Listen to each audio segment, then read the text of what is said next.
Bonjour, bonjour tout le monde et bienvenue dans À la sauce curry, ce podcast dans lequel j'invite chaque mois une femme à parler de sa vie de scientifique pour vous faire découvrir le fascinant monde des sciences.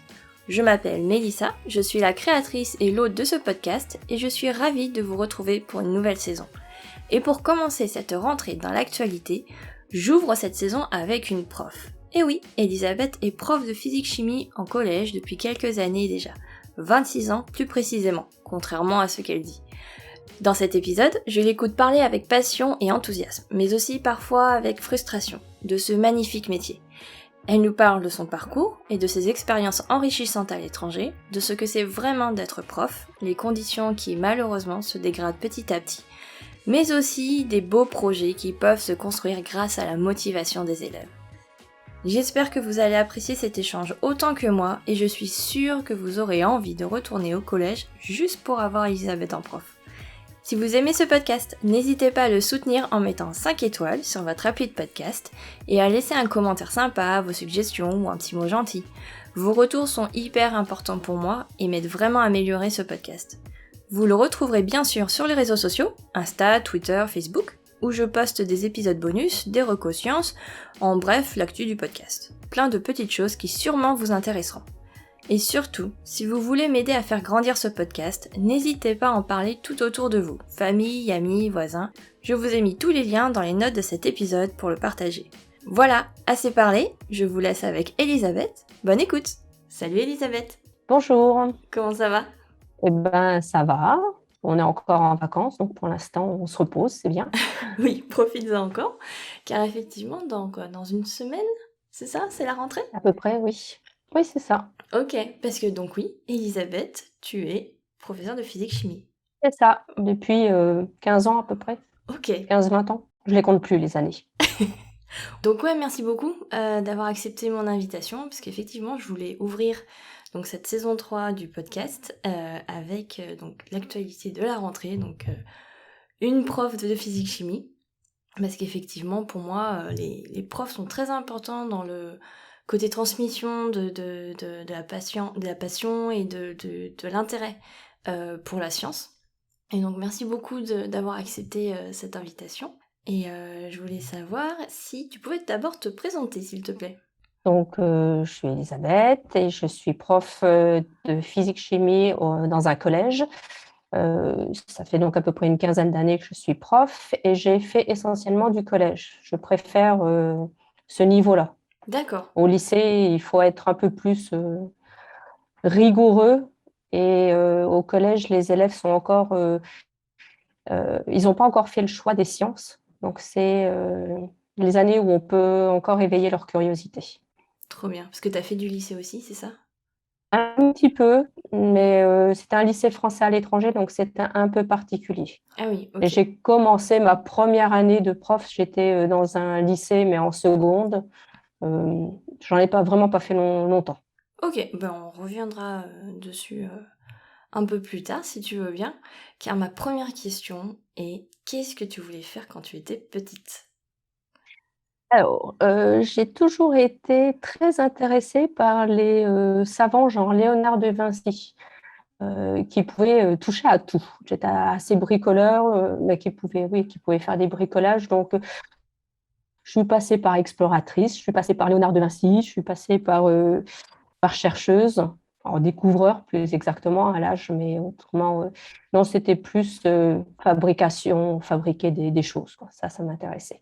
Ok, donc t'as un côté créatif, quoi, explorateur. Oui, j'ai plutôt joué à courir dans les bois et à construire des cabanes qu'avec des poupées, enfin, clairement. Ok, d'où te vient ce côté justement euh, nature, courir dans les bois, découvrir?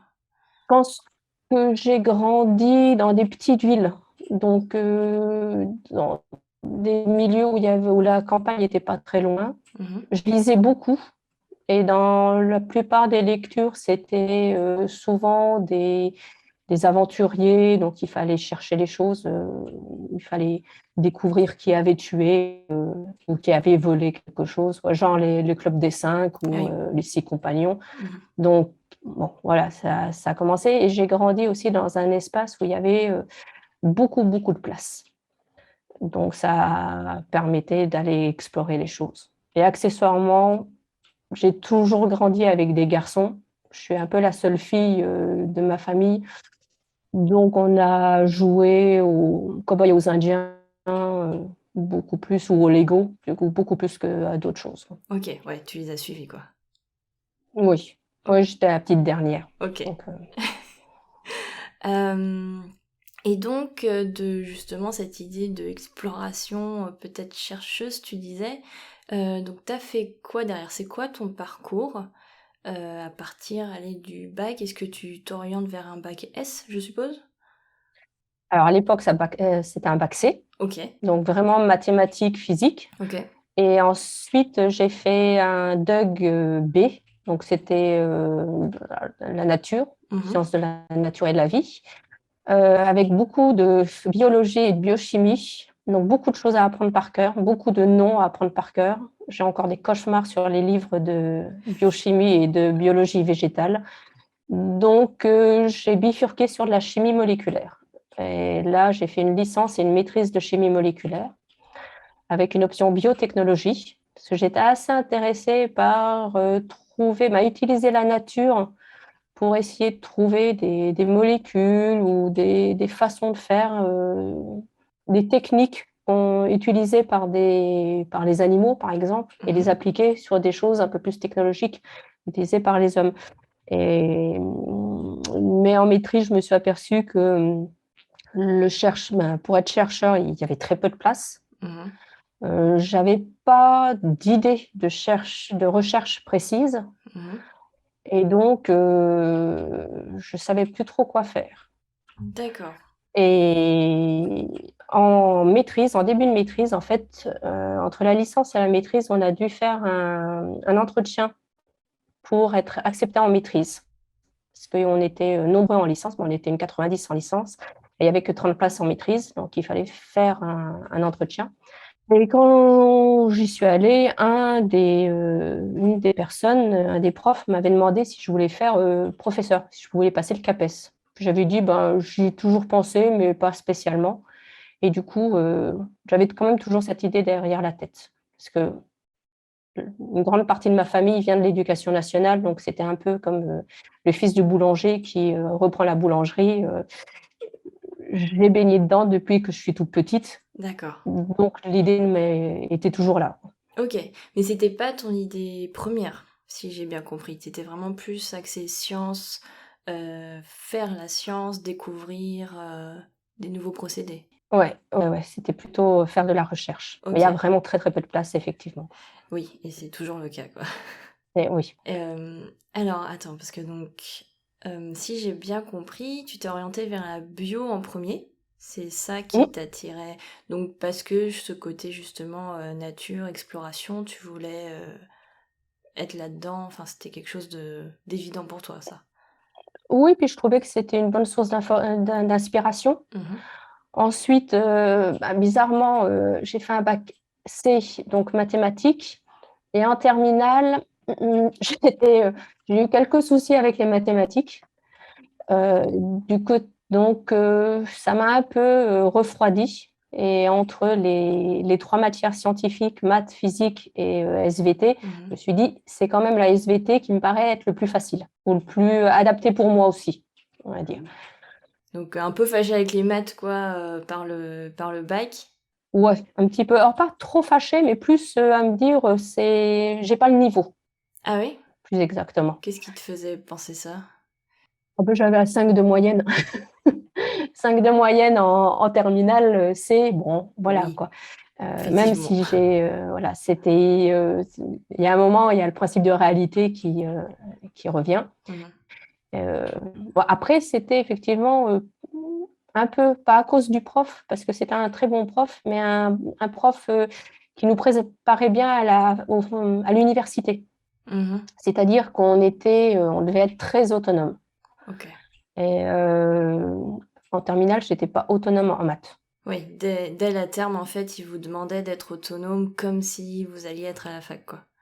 Voilà. Et donc, je garde un très bon souvenir de ce prof de maths au niveau humain. Mhm. Mais au niveau des maths, c'est vrai que bon, voilà, il était connu pour avoir des moyennes extrêmement basses. La moyenne de la classe devait être de 8 sur 20, je crois. Oui. Et il y avait une autre terminale avec un prof de maths qui préparait plus au prépa Mhm. et qui avait des moyennes plutôt de 11-12, mais qui préparait bien au prépa. Et donc, en gros, quand on était, suivant le prof de maths qu'on avait en terminale, on savait si l'équipe de profs nous destinait plus vers les prépas ou vers l'université. Ah oui, donc en fait, l'équipe pédagogique avait déjà fait les classes en fonction Voilà, il y de... avait, en fonction de notre niveau Mhm. en maths, et voilà, il y avait peut-être 70% dans l'autre classe qui allaient en prépa, puis nous, on prenait les places en faculté ou on faisait autre chose, en fait. On n'était D'accord. pas les meilleurs en maths. Ok. C'était encore une époque où on faisait des classes de un peu de niveau. Ok, ouais, c'est ça. Ce que j'allais dire, c'est déjà orienté, en fait, en quelque sorte, ouais, le destin, enfin, les études des élèves. Sans... On vous demandait si vous aviez une préférence, justement, déjà pour prépa ou fac? Non, c'était vraiment par rapport aux notes. Alors, je ne sais pas si c'était vraiment voulu ou pas. Disons que les deux profs de maths avaient des façons de travailler très, très différentes. Mhm. Et globalement, quand on était dans la classe où j'étais, étant donné que les moyennes de maths étaient souvent en dessous de 10, ça fermait les portes aux prépas. Donc, de Mhm. fait, on n'osait pas demander la prépa. Ah, c'est dommage, On ça. avait, Ouais, voilà, non, on se sentait pas de refaire des maths après, quoi, en ouais, fait. ok. Et pourtant, il était intéressant. Donc il y avait le côté où le prof était quand même intéressant, mais au niveau de la manière d'enseigner derrière, ça vous préparait plus à la fac, quoi. Voilà, c'est ça. Ok. Et ouais, donc malgré... Et t'étais un peu déçu, justement, de... Parce que si t'étais orienté vers maths physique, est-ce que... Euh, non, parce qu'en fait, j'aimais bien les trois matières.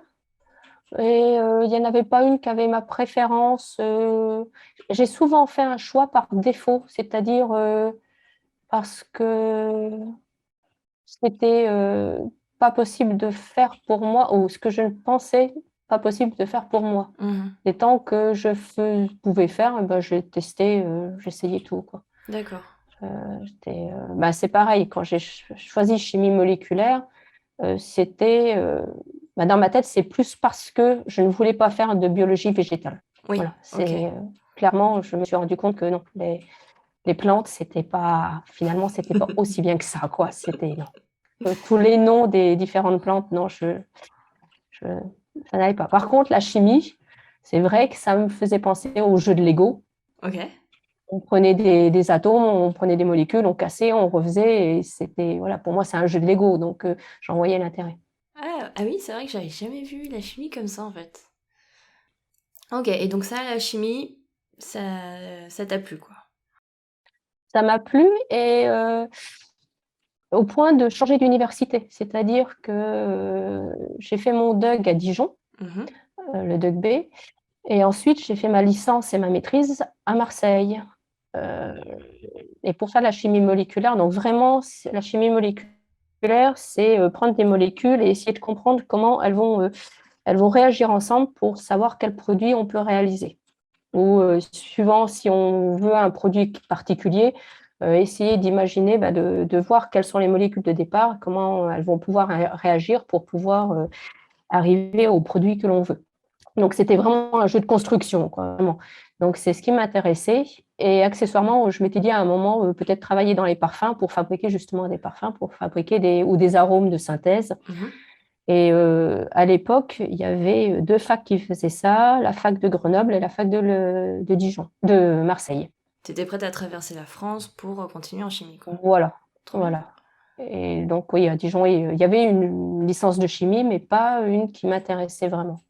Donc, la chimie moléculaire, voilà. Donc, je suis partie à Marseille pendant 2 ans. Ok. Et alors, est-ce que t'as eu une révélation comme quoi aussi la chimie moléculaire c'était pas ça ou t'as kiffé Non, j'ai beaucoup aimé la chimie moléculaire.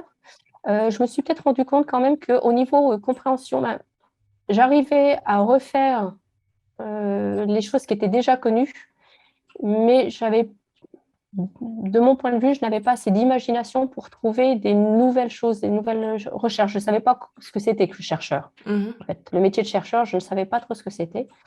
Et en maîtrise, alors j'étais dans une maîtrise qui était bien parce qu'on faisait déjà un stage. À l'époque, c'était très rare.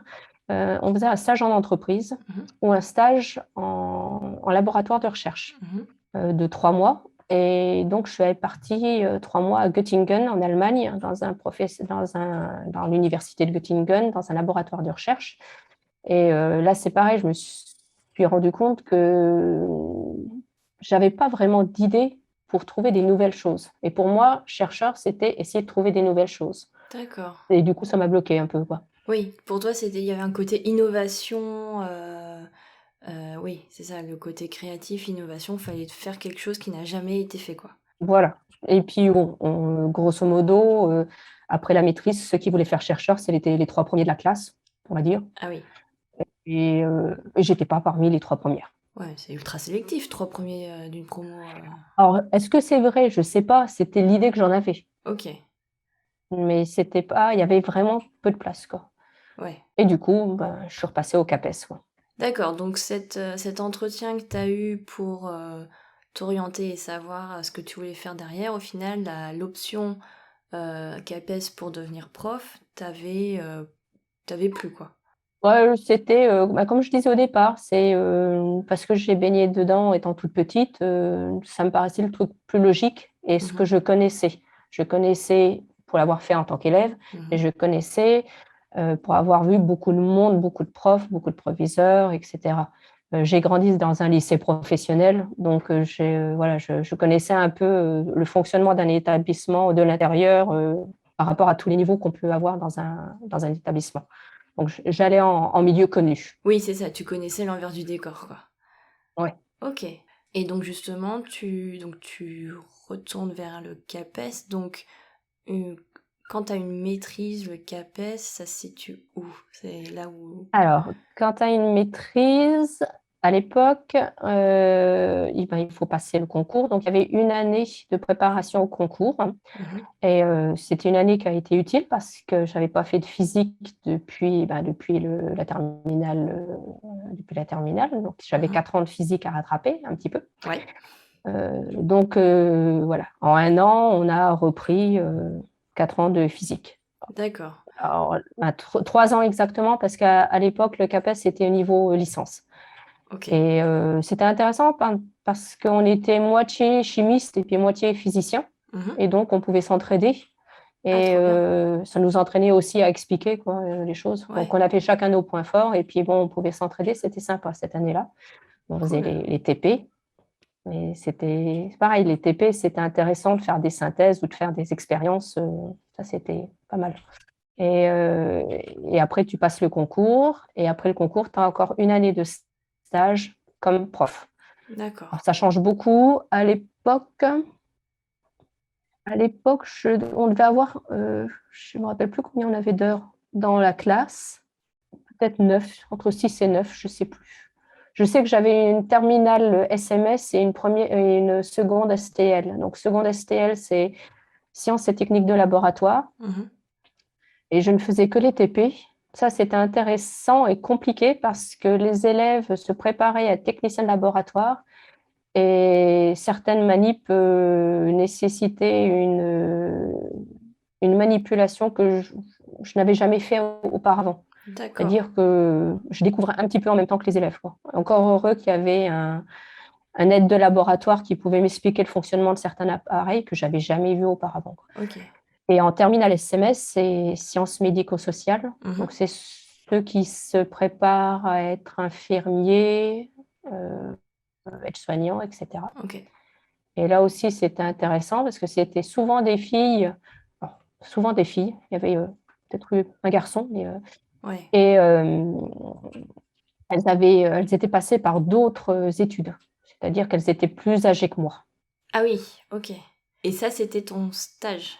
C'était mon stage, C'était ton année de stage. la première année, voilà. Ouais. Ok. Et alors, comment ça s'est passé? Bah, c'était plutôt bien, c'était assez sympa. En plus, bon, au lycée, c'était intéressant parce que les élèves avaient déjà choisi ce Mhm. qu'ils voulaient faire, donc elles étaient. Euh, j'ai pas eu de problème de discipline. Oui, c'est des filières professionnelles, STL et SMS. Technologique. Technologique, pardon, oui. Ok. Donc, bah, c'est une différence parce que professionnel à l'époque, c'était pas toujours un choix, c'était souvent par défaut. Mhm. Technologique, c'est vraiment des gens qui avaient choisi. D'accord. Et en terminale, justement, c'était des filles qui avaient déjà parfois travaillé, Mhm. qui avaient fait des études, qui avaient fait des stages. Moi, je débarquais, je n'avais pas fait de stage, mis à part à Göttingen, mais c'était voilà. Mhm. Et j'ai autant appris que elle. Ben, moi, je leur apprenais la physique-chimie et puis elle m'apprenait la vie, quoi, en gros. Oui, bah oui, parce qu'au final, enseigner à des personnes plus âgées que toi, ça devait être impressionnant au début, parce que surtout, enfin, tu connaissais pas le monde du travail à part le stage que tu avais fait en Allemagne, et tu découvrais en même temps aussi ton métier. Donc les deux, ouais, c'était, enfin, ça t'a pas trop impressionné justement d'enseigner à des plus âgés? Non, parce qu'elles étaient super intéressantes Ok. et qu'elle est très respectueuse aussi parce que parce qu'elles étaient impressionnées, elles, de me voir à 24 ans en ayant déjà une maîtrise, où j'avais 23 ou 24 ans, je sais pas, 23 ans, Mhm. avec une maîtrise. Et donc, pour elles, j'étais quelqu'un qui avait réussi les études alors que la plupart d'entre elles avaient galéré à un moment. Ok, d'accord. Donc, elles étaient impressionnées par moi. Et puis Mhm. moi, j'étais un peu impressionnée par elles aussi parce que quand je me disais, oh, elles ont un an de plus que moi ou elles ont le même âge, mais elles connaissent la vie bien plus que moi, quoi. Alors, des fois, elles me donnaient des conseils aussi. Quand je m'étais fait inspecter, elle me dit, Mhm. non, mais là, vos cheveux, attachez-les, puis bon.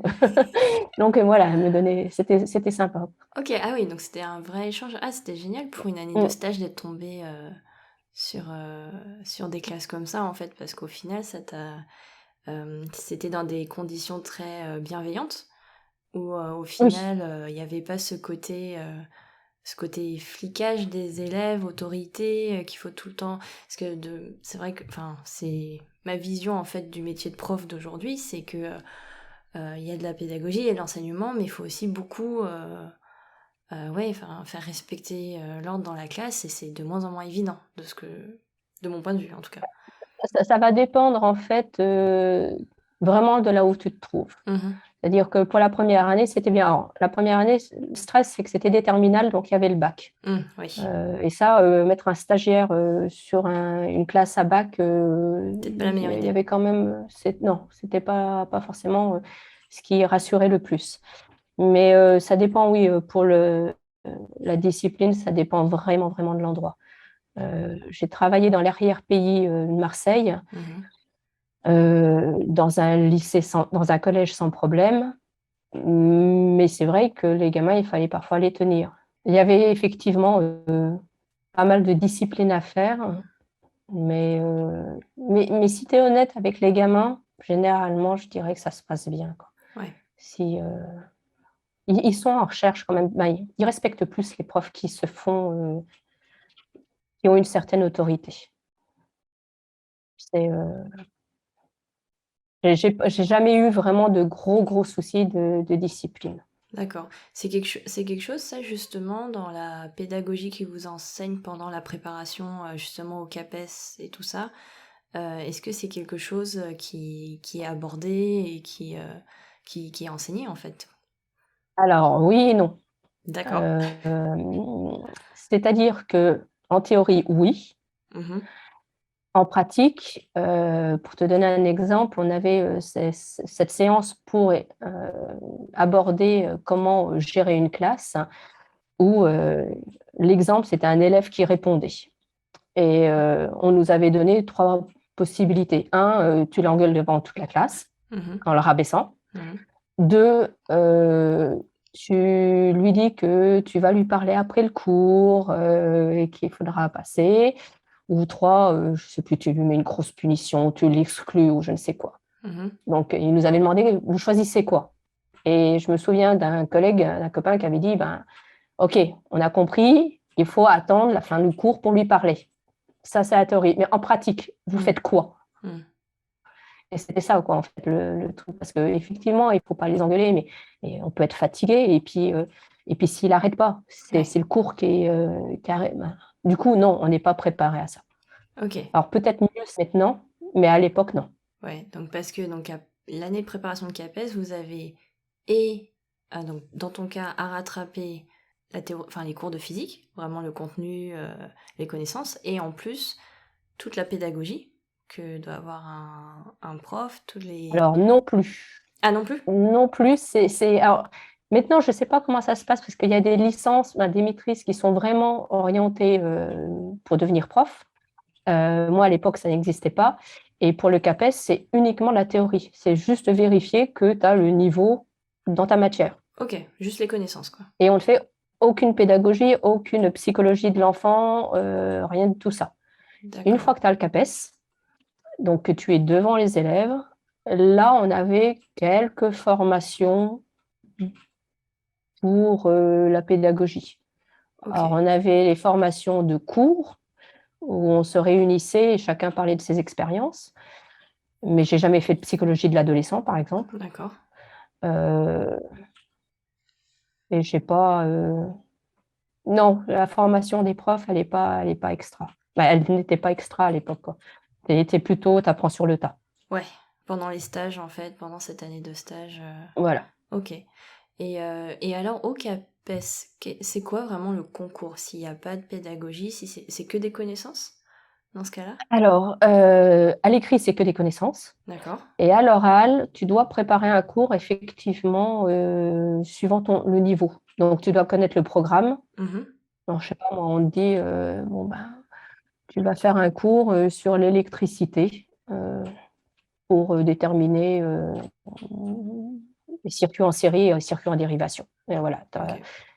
je ne sais plus combien tu avais de temps de préparation. Et puis, bon, ben, tu dois faire ton cours. Tu dois dire ce que tu vas faire pendant ton cours. Ok, c'est votre oral, quoi. Voilà, c'est l'oral. Et il y a une autre épreuve, enfin, il y avait une autre épreuve de TP. Donc, travaux pratiques, tu préparais un travaux pratique. Donc, tu faisais une expérience en direct. Mhm. Ah oui, ça oui, parce que c'était prof de physique-chimie. Voilà. Parce qu'il y a les TP à faire. Ok. Et donc après cette année de stage, alors, est-ce que tu te sentais un peu plus prête à avoir des élèves en face de toi? Bah, oui, j'imagine. Je me rappelle plus, honnêtement. Ouais. Je sais pas. euh, Parce que donc pendant cette année de stage, t'es encadré avec un autre prof pour t'aider? Comment ça se passe?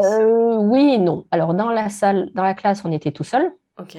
mais on avait un tuteur. Mhm. Alors, je sais que certains collègues ont eu des très très bons tuteurs qui venaient régulièrement dans leur classe, où ils pouvaient aller voir leur classe aussi.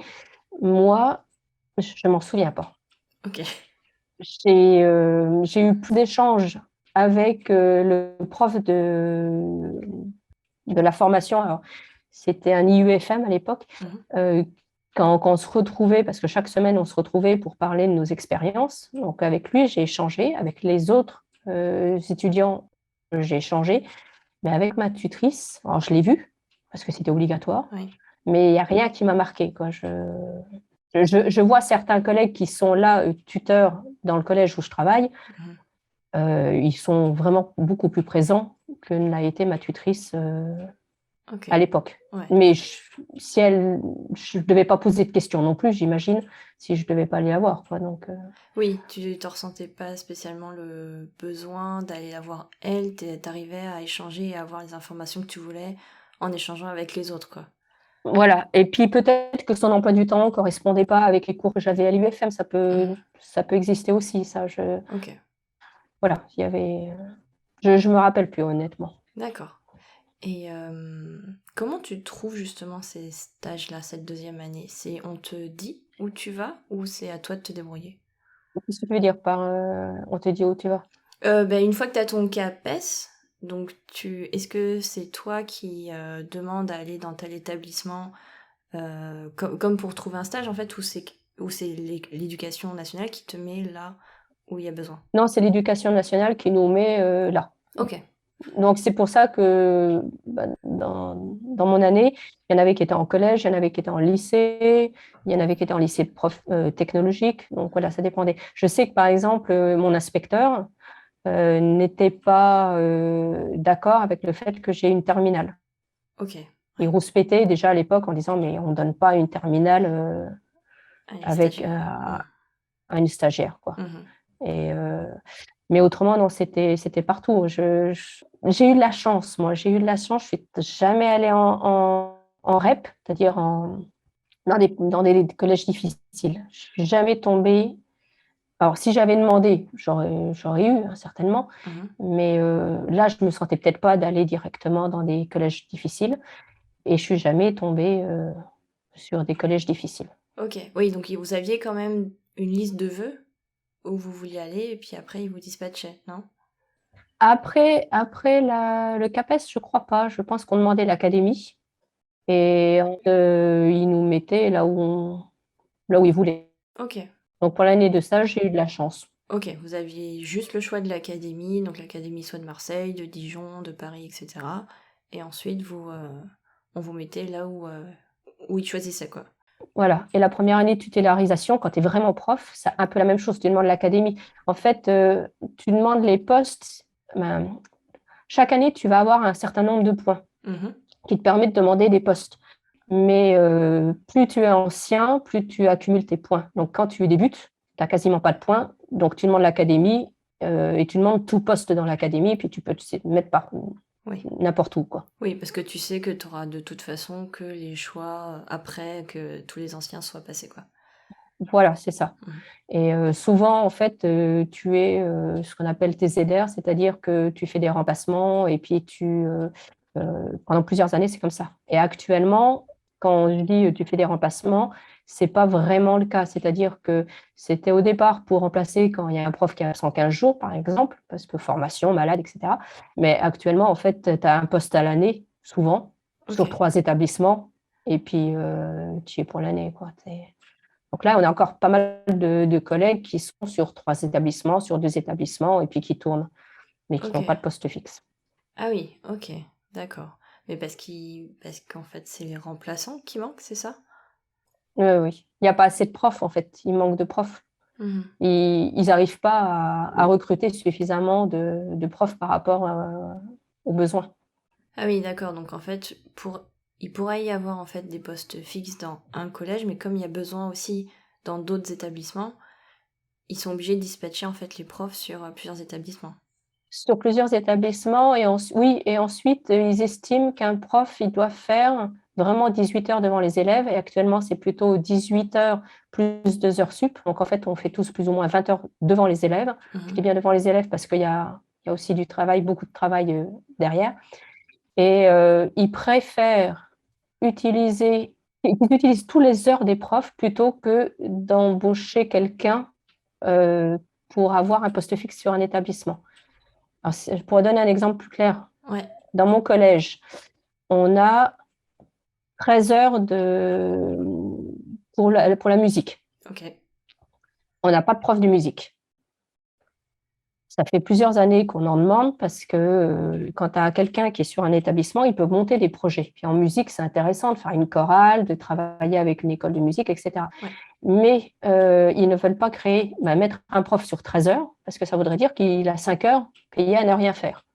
Ah oui, ok, Donc, il d'accord. faudrait qu'il fasse 5 heures dans un autre établissement. Donc là, ils préfèrent mettre 3 profs de musique qui viennent chaque année, 2 à 3 profs qui viennent d'un autre établissement. Donc, il y en a un qui vient pour 3 heures, il y en a un qui vient pour 13 heures, il y en a, voilà. Et du coup, chaque année, les profs de musique dans mon collège, ils changent. Ok. Et ça, c'est une chose qui m'énerve dans l'éducation nationale, c'est qu'ils n'arrivent pas à penser qu'un prof qui font 15 heures de sa matière, il pourrait faire 5 heures d'autre chose. On pourrait faire du co-enseignement, il pourrait venir 5 heures aider quelqu'un d'autre voilà, faire des échanges, et ça, non, quoi. Ça, on ne peut pas. Ouais, enfin c'est vrai que c'est étonnant de préférer enfin pour la musique ou pour justement qu'il y ait un côté très créatif au final et pourrait y avoir des projets à côté qui sont enfin moi je me rappelle dans mon collège c'était le cas, on avait forcément une seule prof de musique qui faisait donc toutes les classes, mais ouais enfin c'était pareil pour l'art plastique, Mais c'était génial, parce que justement, il y avait plein de projets à côté. C'est d'autant plus frustrant parce qu'ils le reconnaissent.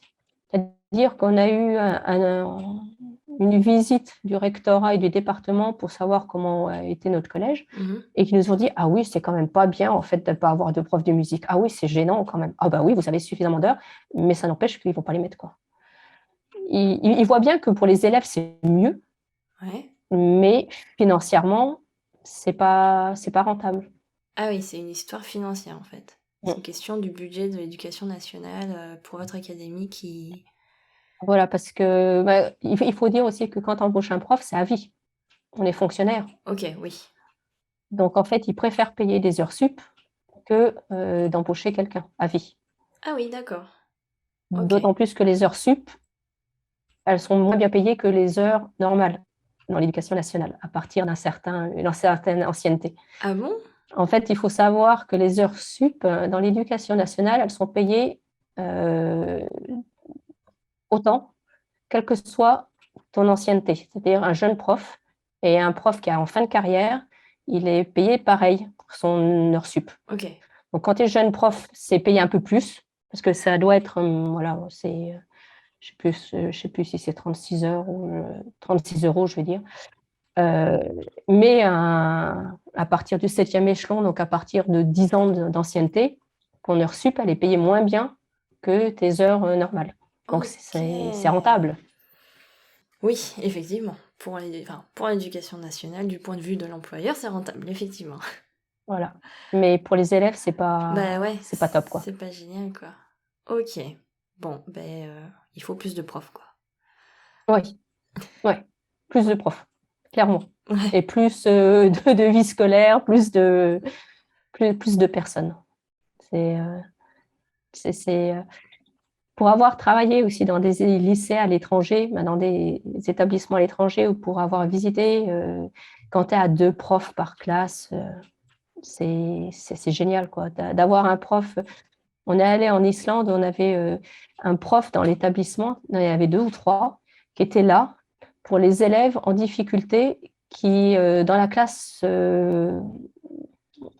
quand un élève n'est pas dedans dans la classe. Il y a des heures où c'est normal, ils ont plein d'heures en cours, il y a des heures où ils ne sont pas dedans. Donc, plutôt que de faire perdre du temps à toute la classe, cet élève-là était sorti, il allait en tête-à-tête avec un autre prof qui discutait avec lui, qui le remettait, voilà. Puis quand il avait fini, quand il était mieux, et ben, il pouvait retourner dans sa classe, quoi. Mais ça, il faut un prof. Et ça c'était bien. Parce que même, je sais pas si c'est nécessairement un prof qu'il faut, mais au moins une autre personne qui aide le prof. Ah oui, effectivement. Et c'était même pas pour aider le prof, c'est plus pour aider l'élève parce que il n'est pas dedans, donc il perd 1 heure, quoi. Il perd 1 heure. Et puis nous, t'imagines quand tu as une réunion où tu n'as pas envie du tout d'y être et que tu as 1 heure à tenir, et que tu n'as pas le droit de dessiner, tu n'as pas le droit de te lever, tu n'as pas le droit de parler, c'est pas tenable, quoi. Donc là, c'était les élèves. Alors, soit c'est le prof qui envoyait l'élève, mais des fois, l'élève pouvait se lever et disait non, là, je suis pas dedans, je sors. Je sors, je vais voir machin, et de lui-même.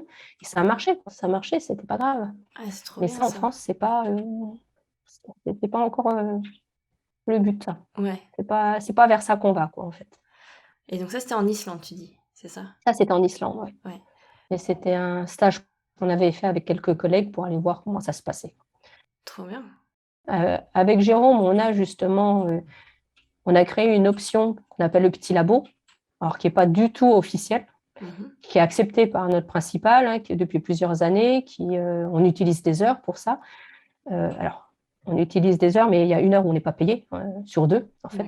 On est payé à 50% de notre tarif prof pour faire ça. Mais on demande aux élèves de venir 2 heures pour faire des sciences, pour faire de la recherche. Et ça, c'est génial parce qu'on est à 2, on n'a pas de programme, on n'a pas d'évaluation. Les élèves, ils sont là de leur plein gré, ils ont leurs idées et pendant 2 heures chaque semaine, ils viennent, quoi. Et ça fait toujours plaisir parce qu'ils n'ont pas forcément envie d'aller en récréation ou quand nous, on ne peut pas venir parce qu'on a une réunion ou n'importe quoi. Ah non, pas encore, non. Quand c'est qu'on fait petit labo, Ah ouais, Voilà, il y a une demande du petit labo, quoi. Il y a une demande du petit labo. C'est Alors, génial. c'est que 18 élèves, entre 15 et 18 élèves. C'est eux qui choisissent de venir ou c'est vous qui décidez de... Non, c'est eux qui choisissent de venir. En 5e, on leur demande. On leur dit bien que c'est l'élève qui doit être volontaire, pas les parents. Mhm. Qui feront les recherches en autonomie. Donc, ils ne vont pas tous travailler sur la même chose, que c'est 2 heures par semaine. Une fois qu'on s'est engagé, c'est sur toute l'année et c'est en 4e. Voilà. Trop bien. Et pour l'instant, c'est sympa. Là, c'est vraiment un cours où on se fait plaisir, quoi. Ouais, là je sens que c'est un truc qui vous tient à cœur Ouais. à tous les deux. Et oui, donc alors pour expliquer, Jérôme est le professeur de SVT de ton collège, c'est ça? Ouais. Et donc à vous deux, vous avez fait cette option non officielle, mais qui se fait donc à la fin de 5e choix pour entrer en 4e. Voilà, c'est l'année de 4e, en fait. Ok. Et c'est vrai qu'on a créé ça il y a quelques années parce qu'il y avait des élèves qui nous demandaient, qui nous posaient des questions. Et on a proposé, parce que c'est vrai que dans l'éducation française, il y a du latin, il y a des langues vives, langues mortes. Mhm. Il y a la LCE, c'est-à-dire langue vivante étrangère.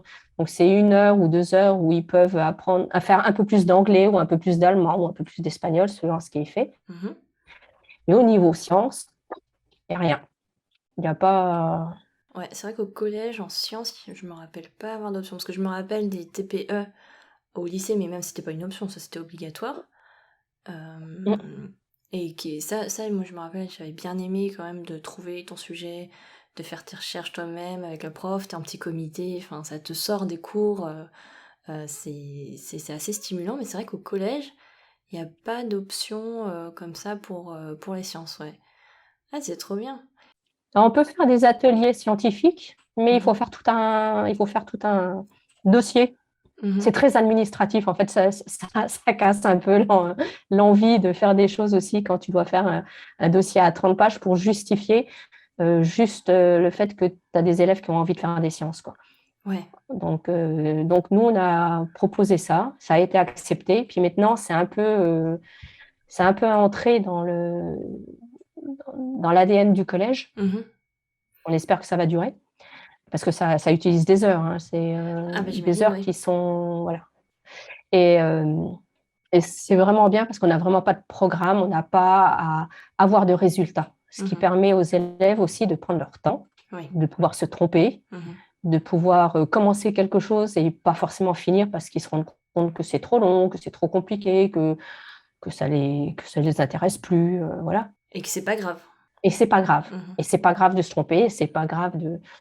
Et l'année dernière, cette année, il y en avait une qui avait essayé de faire une culture de bactéries et Jérôme savait que le résultat serait négatif à la fin. Mhm. Et elle a travaillé dessus pendant plusieurs semaines parce que il fallait préparer les géloses, il fallait préparer tout le milieu de culture, etc. Mhm. Et à la fin, elle dit, mais ça marche pas. Elle dit, oui, pourquoi?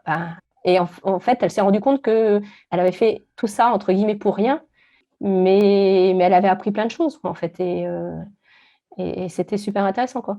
Elle était pas trop déçue après quand même. Elle en veut un peu, Jérôme, mais non, en fait, maintenant, à chaque fois qu'elle fait une recherche, après, elle disait, mais est-ce que je vais réussir à faire quelque chose? Est-ce que vous pensez que je peux y arriver quand même? Non, parce que j'ai pas envie de. Mais elle n'était pas si déçue que ça, non, parce qu'elle a compris qu'elle avait trouvé plein de choses aussi. Ben, en fait, elle a appris la démarche scientifique de la recherche, quoi. Mais voilà, Mhm. c'est ça. Et que c'est pas grave, quoi. Effectivement, alors, elle voulait voir en fait si on pouvait voir des bactéries mortes, mais au microscope, bactéries mortes ou vivantes, c'est un peu le même aspect, quoi. Mhm. Et c'est là où elle s'est rendue compte aussi, la façon d'observer, il va falloir trouver une autre façon. Donc, en fait, il fallait un autre protocole. Et c'était ça. Et là, dans ce petit labo, on a le temps de faire ça. Et ça, c'est génial. Ah, c'est trop bien. Ah ouais, non, j'adore l'idée. Et est-ce que c'est dans le cadre de cette option qu'est né donc le projet Sol 50? Alors, non. Alors, le Sol 50, pour expliquer, on veut essayer de fabriquer un système solaire de 40 km de diamètre avec le Soleil qui est basé sur notre collège. Euh, pour la petite histoire, le Sol 50, ça fait quelques années qu'on y pense parce qu'on avait créé un système solaire dans le couloir de notre collège. Donc, on avait fait des planètes avec les élèves de 5e. Et à l'époque, on avait gardé une échelle pour les tailles et on avait pris une autre échelle pour les distances entre les planètes parce qu'autrement, ça ne rentrait pas. Ok. Et les élèves nous avaient posé la question, mais pourquoi est-ce qu'on a besoin de 2 échelles? Pourquoi on ne prend pas la même échelle pour la taille des planètes et une échelle et la même échelle pour les distances? Et on leur avait demandé, calculez, regardez. Ils s'étaient rendus compte que il fallait sortir un peu du collège, qu'il fallait aller jusqu'à la baie du Mont-Saint-Michel pour mettre la dernière planète.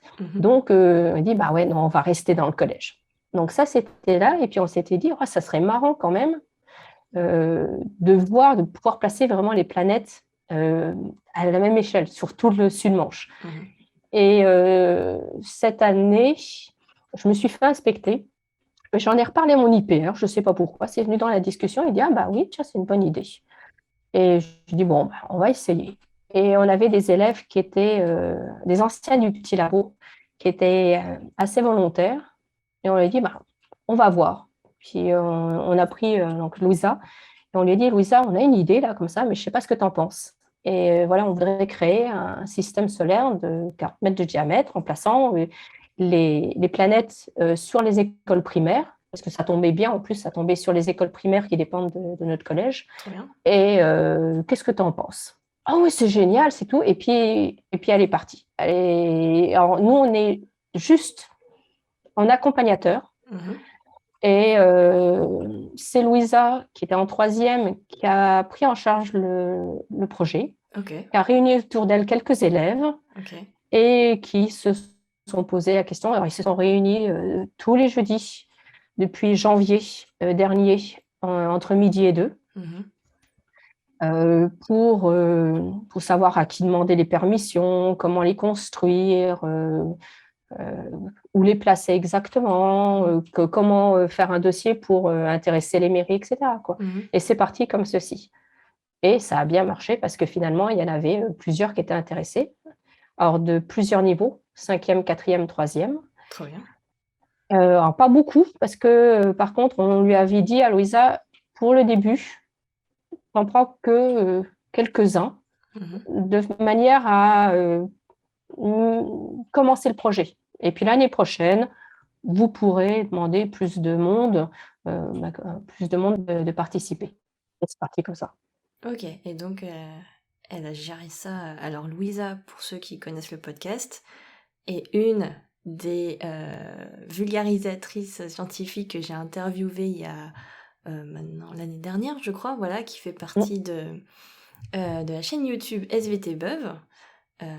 Et donc elle a pris ça en main d'une main de maître. Ah oui, ouais. Donc grosso modo, comment ça se passait? Moi, j'avais cours jusqu'à midi et demi. À midi et demi, il y avait Louisa qui arrivait avec une autre 3e, avec Chloé, qui était aussi qui est l'actrice dans les vidéos, pour venir chercher mes clés, pour aller dans la salle.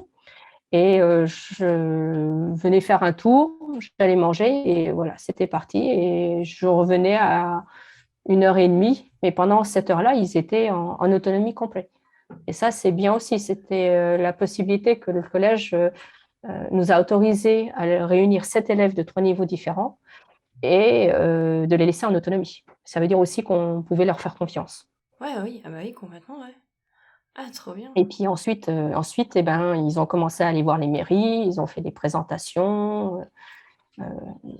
C'était assez marrant parce que justement, Louisa assurait très bien ses présentations. La première qu'elle a fait, c'était devant le maire de notre commune et une autre maire de la communauté de communes.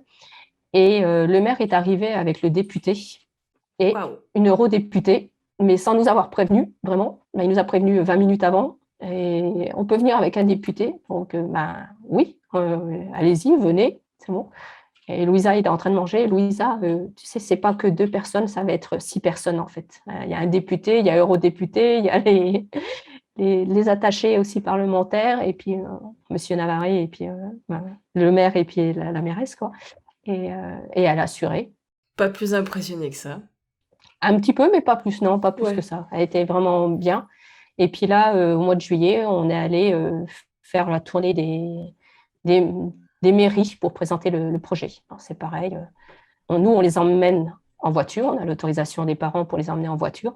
Mais c'est elles qui vont parler avec les maires, avec la communauté de communes aussi. Donc, voilà. Trop bien.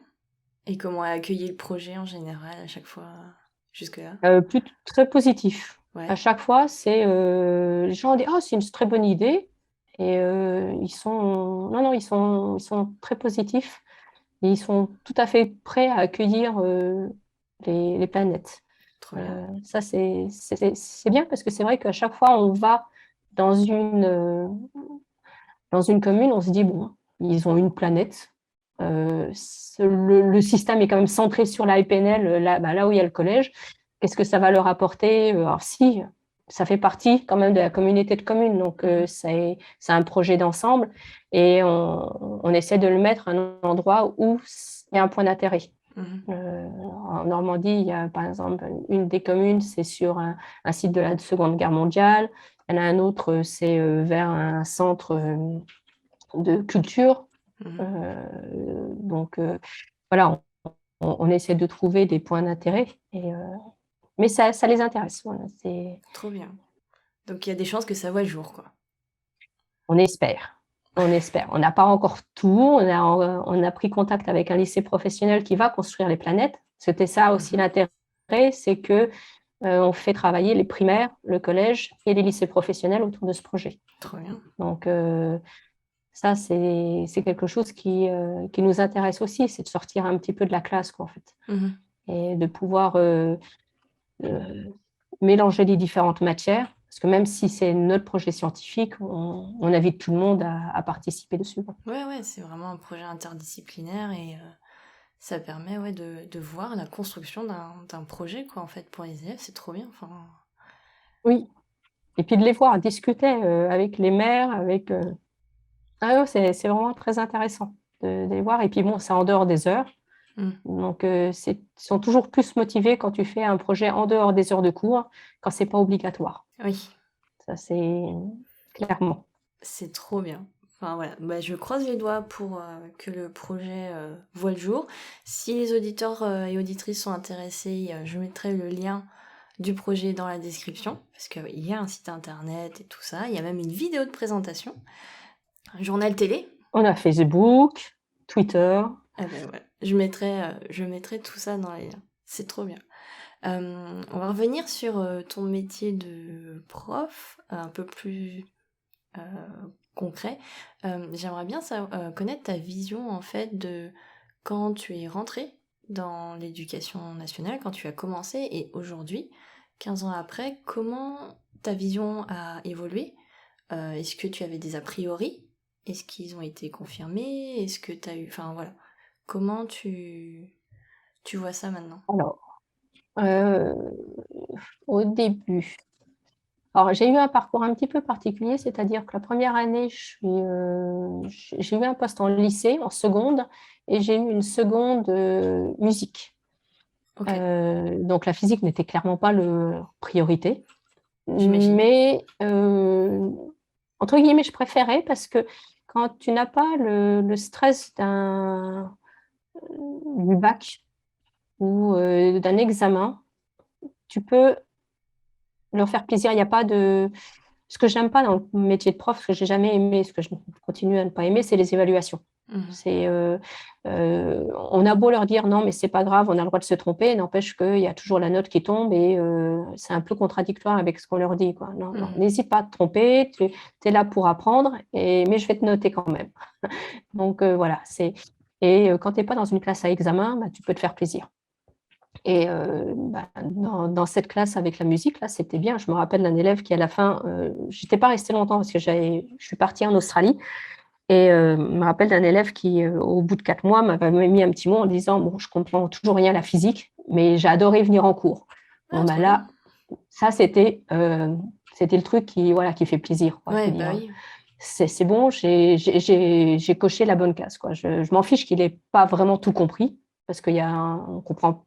Je veux dire, tout le monde n'est pas scientifique, tout le monde n'est pas forcément avoir les outils mathématiques qui vont permettre de comprendre.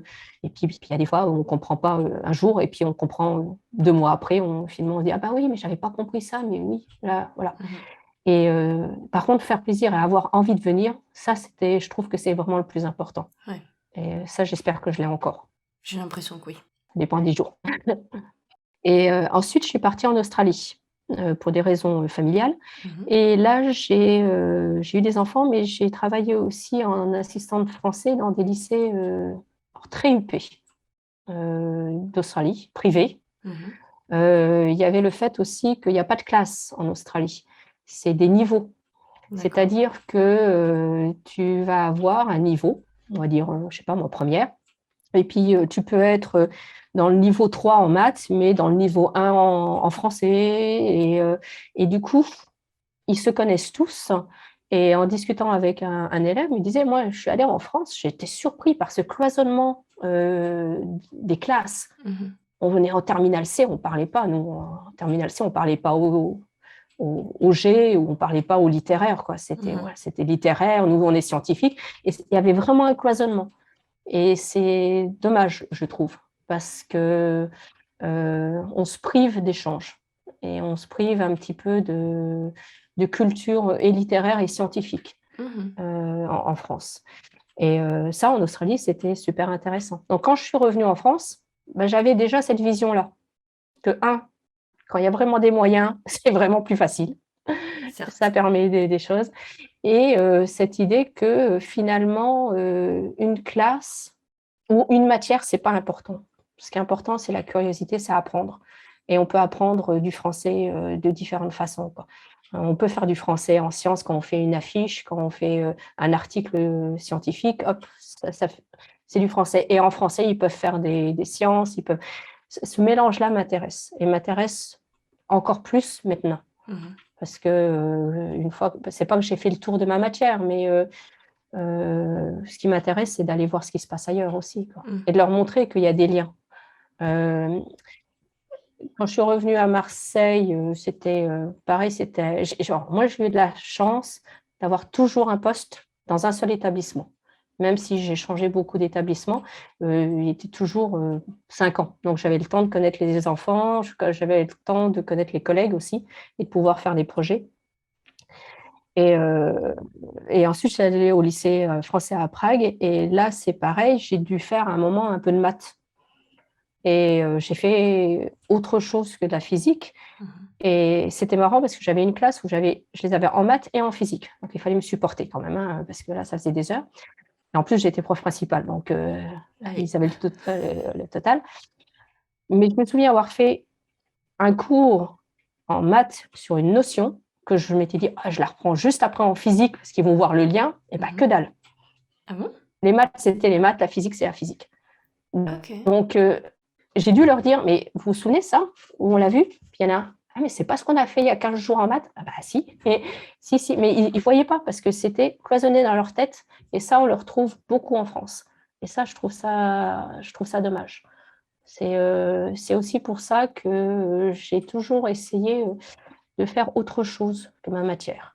Vous me demandez l'évolution, tu vois, je trouve que par rapport à quand j'ai commencé, on sort un petit peu de cette théorie, on essaye de sortir, c'est-à-dire que je trouve que les réformes, quelles qu'elles soient, en théorie, vont dans le sens de faire découvrir aux élèves du lien entre les matières, du lien avec le monde professionnel, sauf qu'il n'y a pas les moyens qui sont mis derrière. Et du coup, les bonnes idées tombent à l'eau, ou sont mal utilisées. Et ça augmente la frustration. Parce qu'on se dit, ça peut être une bonne idée. Mais si c'est pour diminuer le nombre de profs, si c'est pour augmenter le nombre de gamins par classe, ça ne va pas fonctionner. On nous demande, par exemple, de présenter des métiers en classe. Ce qui est en soi une très bonne idée. de présenter les métiers scientifiques. Sauf que ils n'ont pas enlevé quoi que ce soit de notions. Donc, tu dois faire toutes les notions du programme et en plus, tu dois faire l'orientation, présenter les métiers. Sauf que tu n'as pas les heures, donc tu fais ça, tu saupoudres. Tu ne fais pas ça de façon à rendre les choses intéressantes. De même, tout ce qu'ils ont fait en co-enseignement, c'est un peu tombé à l'eau là dernièrement, mais on avait, je ne sais plus comment ça, des EPI, un peu comme les TPE, où il fallait faire des projets à plusieurs matières. Super idée, si tu donnes le temps aux profs de se rencontrer. Et ce n'est pas le cas. Du coup, quand c'est obligatoire, tu te retrouves des fois avec travailler. Alors, quand tu lances ton projet, tu vas choisir tes collègues ou tu vas choisir les matières avec qui ça change. Et puis, il y a des fois, en fait, ces heures-là étaient balancées pour combler les fameuses 18 heures à faire. Et tu te retrouvais avec une matière où tu ne voyais pas le point commun, où il n'y avait pas de projet. Et on te disait ça en septembre, vous faites ça. Et là, c'est pas construit, quoi. C'est pas du tout. Je sais que moi, mon frère était prof de physique aussi, et ils avaient lancé dans son collège une forme d'EPI, justement, au départ, avant les EPI, ils avaient lancé ça en projet pilote. Et ils avaient des heures de concertation à ne plus savoir que c'est, parce que c'était en pilote. Donc, ils avaient vraiment du temps. Et ils étaient volontaires. Donc, ça a super bien marché. Puis après, ils dit, ça marche bien, on va étendre ça à tout le monde. Sauf qu'il n'y avait plus les mêmes conditions horaires, donc il n'y avait plus la concertation, et c'était plus sur la base du volontariat. Donc, il y a eu des très bonnes choses, et puis il y a eu des choses qui étaient pas faites, quoi. Ouais, les pilotes fonctionnent parce qu'on laisse le temps à l'équipe pédagogique de bien réfléchir à ce type de projet, et c'est sur base de volontariat, et que derrière, en fait, on met pas spécialement les bonnes conditions pour que ça fonctionne à plus grande échelle, quoi. Voilà. Et c'est vrai qu'il faut qu'on discute. Il faut qu'on discute en salle des profs. Il faut qu'on discute pour voir ce que font les autres.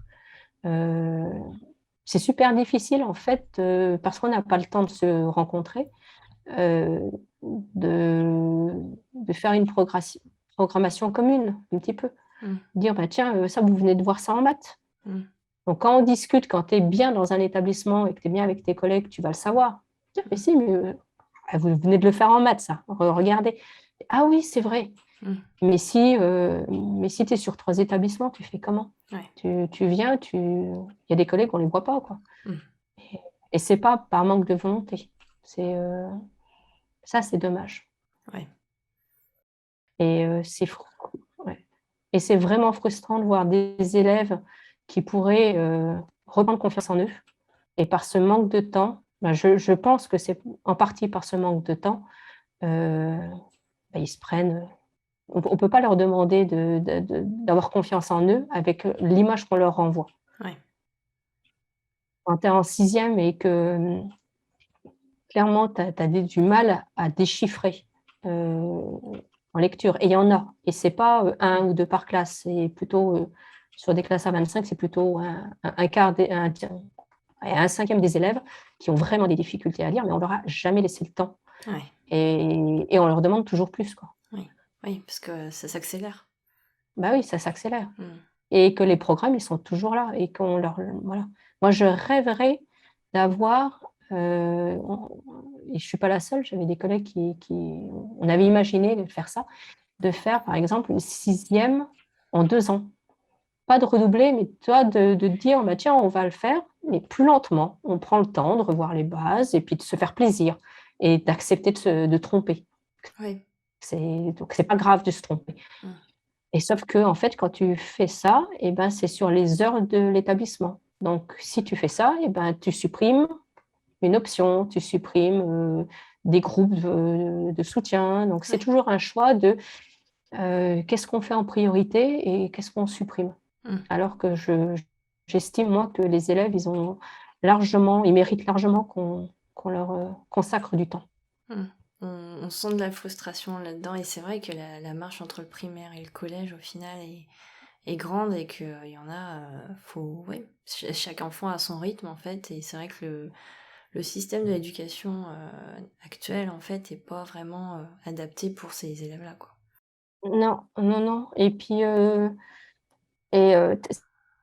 en revient toujours à une question d'argent. Toi, avec Jérôme, on devait refaire nos salles de sciences, parce qu'elles étaient un peu anciennes. Et on avait fait un beau projet d'une salle commune qui pouvait se fermer, mais toi, une salle vraiment ouverte où il y avait différents pots et puis ils pouvaient passer, on pouvait faire du co-enseignement, etc. Mais c'était trop cher.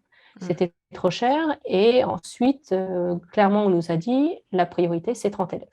En fait, nos salles au départ étaient faites pour 24 élèves. Et la priorité, c'était pas de faire des pôles pour une pédagogie un peu plus actuelle, c'était d'avoir 30 élèves. Ouais. Donc, tout ce qu'on nous donne en formation, on nous dit, ah ben, là, la pédagogie inversée, c'est super bien, il faudrait les mettre en différents ateliers, faire du co-enseignement, mais dans nos salles, 30 élèves, et on peut pas accueillir les autres, quoi. Et on n'a pas le temps d'aller se voir les uns les autres. Ma porte, elle est toujours ouverte. S'il y a un collègue qui vient visiter, il vient visiter ma classe, et puis et voilà, quoi. Cette année, on avait une petite prof de maths. Elle n'est pas petite, c'est une nouvelle. Donc, c'est une jeune prof et elle est formidable. Et elle était dans notre collège, mais là, pour une fois, ça, c'est les incohérences de l'éducation nationale, c'est qu'elle était là, mais elle n'avait pas d'élèves. Elle attendait d'avoir des élèves, alors que tu as d'autres établissements où il manque de profs de maths. Mais bon, bref. Et elle était là, puis je lui dis, écoute, je fais un truc sur le voyage sur Mars. On avait regardé Seul sur Mars, là, puis on critique un peu le film pour savoir si les scènes étaient réalistes ou pas. Et dedans, il y avait pas mal de calculs de maths, de relations. Et j'ai dit, ça t'intéresse de venir? Ah bah oui. Donc elle est venue, et c'était génial, parce que déjà, on était deux pour 22 élèves. On a la chance d'avoir des petites classes, nous, de temps en temps. Et les élèves, ils posaient leurs questions aux deux. Et si c'était plus de la physique, ils me posaient plus la question à moi. Si c'était plus des maths, c'était plus à elle.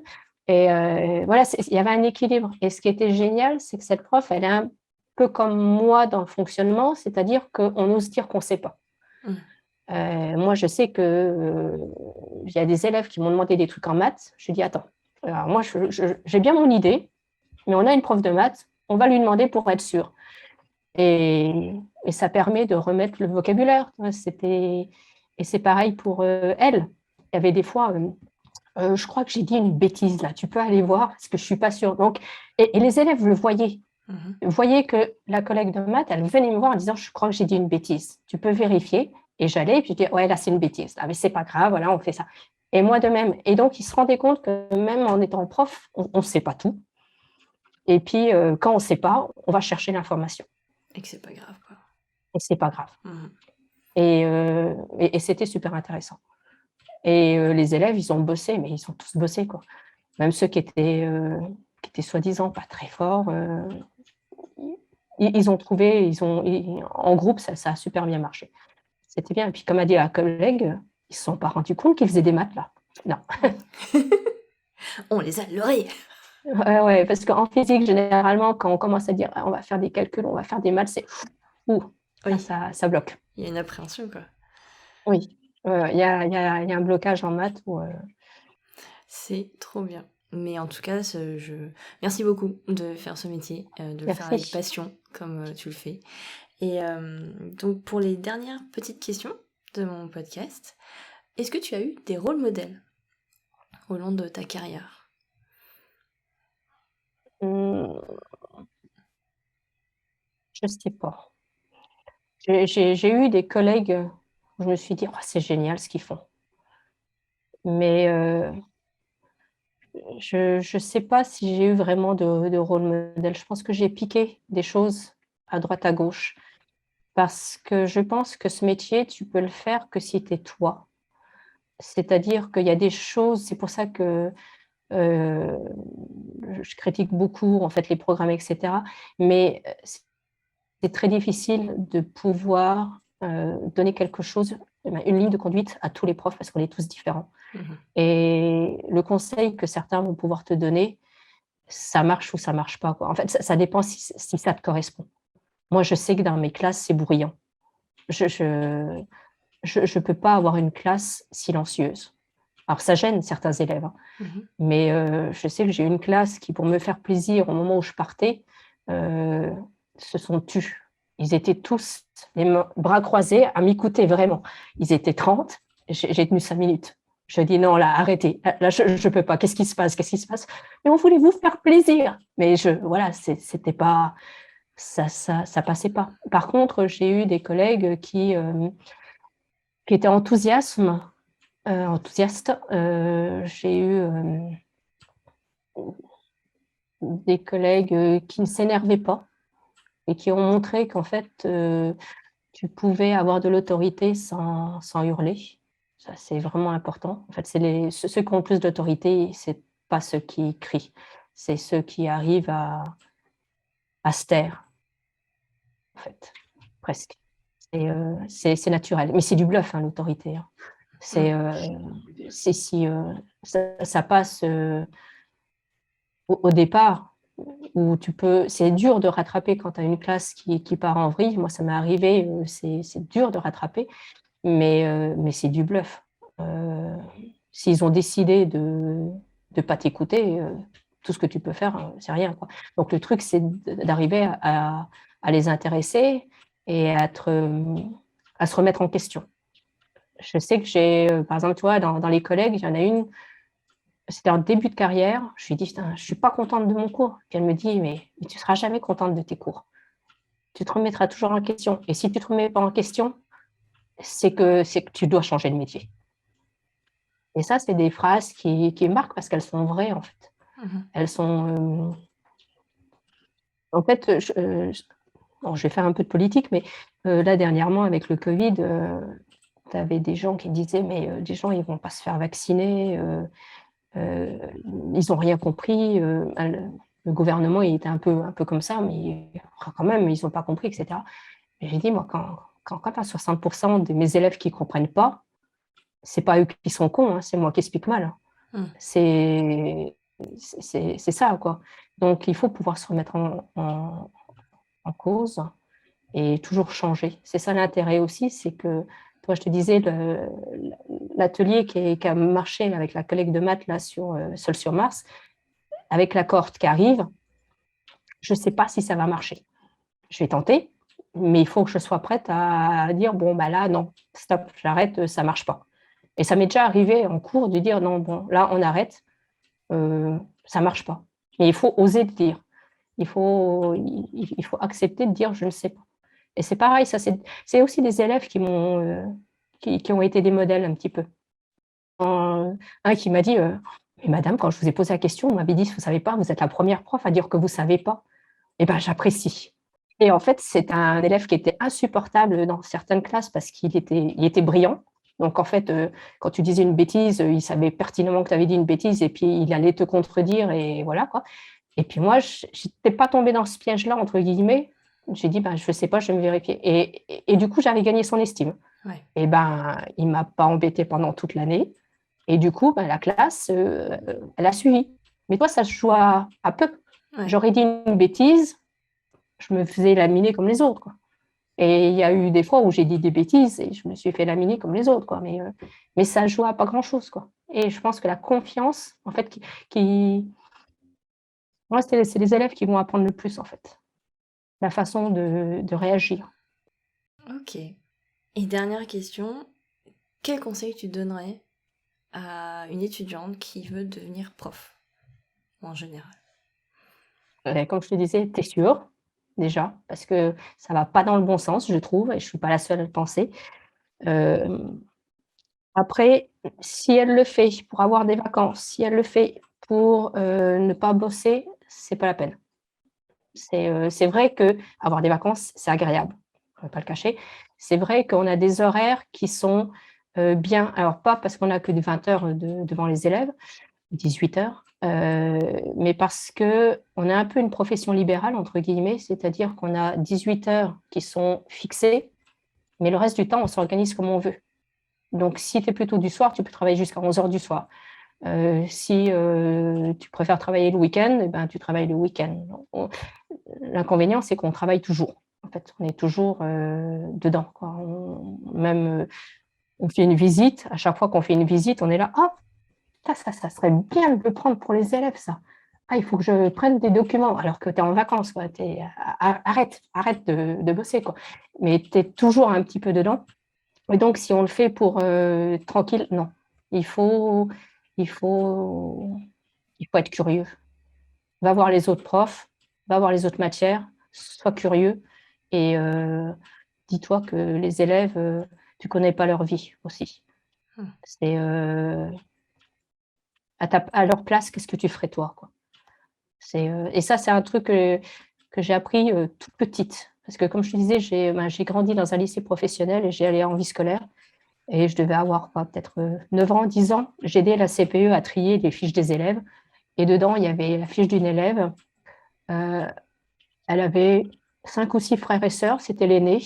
Elle n'avait pas choisi de venir dans cette section-là. Mais elle était super gentille. Je la connaissais dans la cour parce que j'allais discuter avec les élèves dans la cour. Et sa mère devait être au chômage et son père à l'hôpital. Enfin, c'est elle qui gérait la maison, quoi. Et puis, ça m'avait marqué parce que tu te dis, mais elle a 15 ans, la gamine, quoi. Moi, je suis bonne en classe, ouais, mais bon, en primaire, ça va, c'est pas difficile. Mais qu'est-ce que je ferais, moi, dans sa situation, quoi. Et ça, je pense que j'ai grandi, en grandissant dans un lycée professionnel, t'apprends à voir que on n'est pas tous égalitaires et c'est d'autant plus frustrant, justement, de voir des choses, des politiques éducatives qui augmentent ces inégalités, alors qu'on devrait les diminuer. Ok. Donc, bon courage aussi, dernier conseil. Bon courage. Et pour finir, c'est toujours intéressant. Si je finis sur une note positive, non, c'est toujours fantastique de les voir découvrir des choses. Je dis, ah, c'est ça. Oh, j'avais jamais compris ça. J'ai compris ça. Ça, c'est bien ça. Et de leur donner envie. Eh ben, on va finir sur ces dernières belles paroles. Merci beaucoup, Elisabeth. C'était trop bien. Merci, Mélissa. Au revoir. Un grand merci à Elisabeth qui s'est prêtée au jeu et merci à vous d'avoir écouté jusqu'ici. Si vous avez aimé cet épisode ou si vous aimez le podcast en général, n'hésitez pas à le partager et à en parler autour de vous.